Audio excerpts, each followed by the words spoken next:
সুন্দরকে পেতে হলে অপেক্ষা করতে হবে। যেই অধৈর্যবান হয়ে যাবে সেই জীবনে তার প্রিয় বস্তুকে বা প্রিয় মানুষকে হারাবে। অনেক কষ্ট করে জীবনটাকে তৈরি করতে হবে, তাহলেই একসময় কাঙ্ক্ষিত লক্ষ্যে পৌঁছানো সম্ভব হবে। আর যেই কাঙ্ক্ষিত লক্ষ্যে পৌঁছাবে সে তার প্রিয় মানুষকে বা প্রিয় বস্তুকে অবশ্যই পাবে। ঠিক আছে? জীবনটাকে নষ্ট করা যাবে না। জীবনটা নষ্ট করলেই সব শেষ। আমরা অবশ্যই আমাদের জীবনে যে সময়টা আসবে সেই সময়টাকে কাজে লাগাবো। হুটহাট করে কোনো প্রকারের সিদ্ধান্ত নেব না।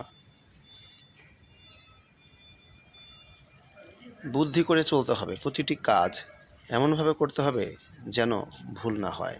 ভুল হলে জীবন শেষ, তারপরে পেতে হবে অনেক কষ্ট। তাই বলছি বন্ধুরা, অধৈর্যবান হবে না। তোমরা সবসময় বুদ্ধি করে কাজ করবে। যারা ছাত্র রয়েছ অবশ্যই মন দিয়ে পড়াশোনা করবে। তুমি মনে রাখবে, তুমি যদি ভালো করে লেখাপড়া করো তোমার রেজাল্ট ভালো হবে। রেজাল্ট ভালো হলেই তুমি অনেক ভালো একটা চাকরি পাবে। একসময় তুমি দেখবে অনেক ভালো আছো।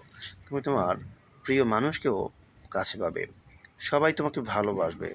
তোমার ছেলে মেয়ে, তোমার বাবা মা, ভাই বোন সবাই তোমাকে সম্মান করবে, ভালোবাসবে। কিন্তু যদি জীবনটা নষ্ট হয়ে যায়, কাউকে পেতে গিয়ে যদি লাস্ট পর্যন্ত তোমাকে রিক্সা চালাতে হয়, কাজ করে খেতে হয়, দেখবে তখন তোমার খারাপ লাগবে। বলা হয় যে ঘরে খাবার না থাকলে কিন্তু ভালোবাসা জানালা দিয়ে পালিয়ে যাবে। অনেকেই ভুল করে, তাদের ভুল থেকে আমরা শিক্ষা নেব। তো আমরা অবশ্যই আমাদের জীবনটাকে নষ্ট করব না। নষ্ট না করে জীবনটাকে সুন্দর করে তৈরি করব।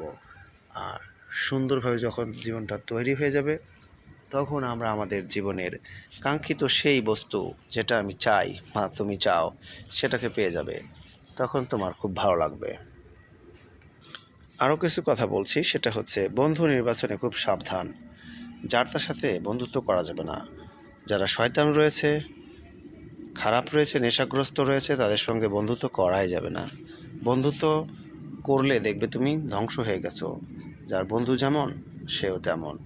ঠিক আছে? একটা মৌমাছি সাধারণত ফুলে ফুলে উড়ে বেড়ায় কেন? মধু সংগ্রহের জন্য, তাই না? ছেলেরাও কিন্তু এরকমই হয়তো নেশা করে, কিন্তু চিন্তা করে, কিন্তু তারা কিন্তু সেটা সম্ভব হয় না। আর যদি এটা হয়ে যায় তো ইসলামিক দৃষ্টিকোণ থেকে সেটা কিন্তু একটা খারাপ কাজ হয়ে যায়। তোমরা তোমাদের জীবনে যা কিছু অর্জন করবে বা পাবে সেটা যেন বৈধ পথে হয়। অবৈধ পথে কোনো কিছু এটা অর্জন করার দরকার নাই। ঠিক আছে?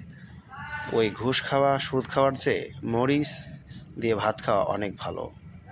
ঠিক আছে না? সবাই ভালো থাকবে, সুস্থ থাকবে, আর আমার কথায় কেউ রাগ করবে না।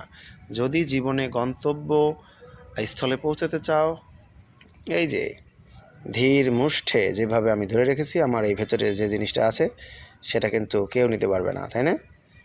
আর আমি যদি ঢিলা করে দিই তাহলে কিন্তু হারিয়ে যাবে। অর্থাৎ আমি বলতে চাচ্ছি, আমি আমার কি সংকল্পে যদি দৃঢ় থাকি তাহলে আমি আমার গন্তব্যে পৌঁছাতে পারবো। তখন জীবনে এরকম অনেক পাওয়া যাবে। তখন যেটাকে ভালো লাগে সেটাকে গ্রহণ করে নেওয়া যাবে। সবাই ভালো থাকো, সুস্থ থাকো। আল্লাহ হাফেজ।